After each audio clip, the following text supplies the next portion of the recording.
कर्माबाई की खिचड़ी की कहानी। यह कहानी है भगवान कृष्ण की प्रिय भक्त कर्माबाई की। कर्माबाई बचपन से ही अपने पिता जीवन राम को कृष्ण भगवान की पूजा करते हुए देखती थी। वह कभी भी कृष्ण भगवान को भोग लगाए बिना भोजन ग्रहण नहीं करते थे। जब कर्माबाई 13 साल की थी, तब एक दिन जीवन राम को तीर्थ पुष्कर स्नान के लिए जाने की इच्छा हुई। साथ में उनकी पत्नी ने भी पुष्कर स्नान की इच्छा प्रकट की। जीवन राम अपनी बेटी को भी ले जाना चाहते थे, लेकिन दुविधा यह थी कि अगर वह सब घर से बाहर गए तो श्री भगवान कृष्ण को भोग लगाएगा कौन। तब जीवन राम ने इस नित्य कर्म की जिम्मेदारी कर्माबाई को सौंपी और कहा कि देखो बेटी कर्मा, सुबह भगवान कृष्ण को भोग लगाने के पश्चात ही तुम भोजन ग्रहण करना। कर्मा ने भी अपने पिता की हाँ में हामी भर दी।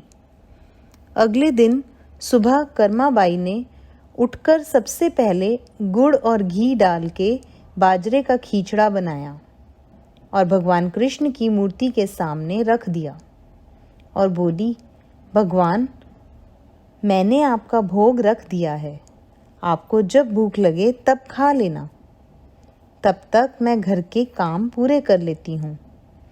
इतना कहकर कर्मा अपने घर के कामों में जुट गई।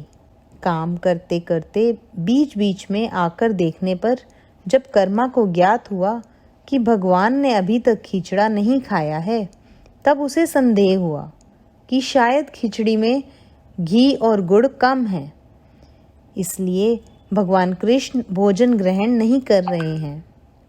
तभी कर्माबाई ने खिचड़ा में थोड़ा गुड़ और घी मिलाया और मूर्ति के सामने बैठ गई।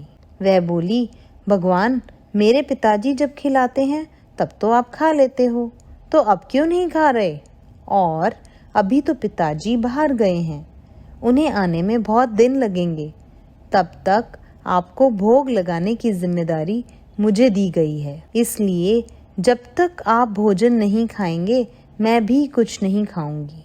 इस तरह जिद पर अड़ी नन्ही कर्मा की प्यारी बातों से कृष्ण भगवान का सिंहासन डोल गया और फिर मूर्ति में से आवाज आई, बेटी कर्मा, तुमने पर्दा तो किया ही नहीं, तो मैं भोजन कैसे ग्रहण करूं? तब कर्माबाई ने मूर्ति के आगे अपनी चुनरी का पर्दा किया और कुछ ही समय में कृष्ण मूर्ति के सामने रखी खिचड़ी की थाली खाली हो गई।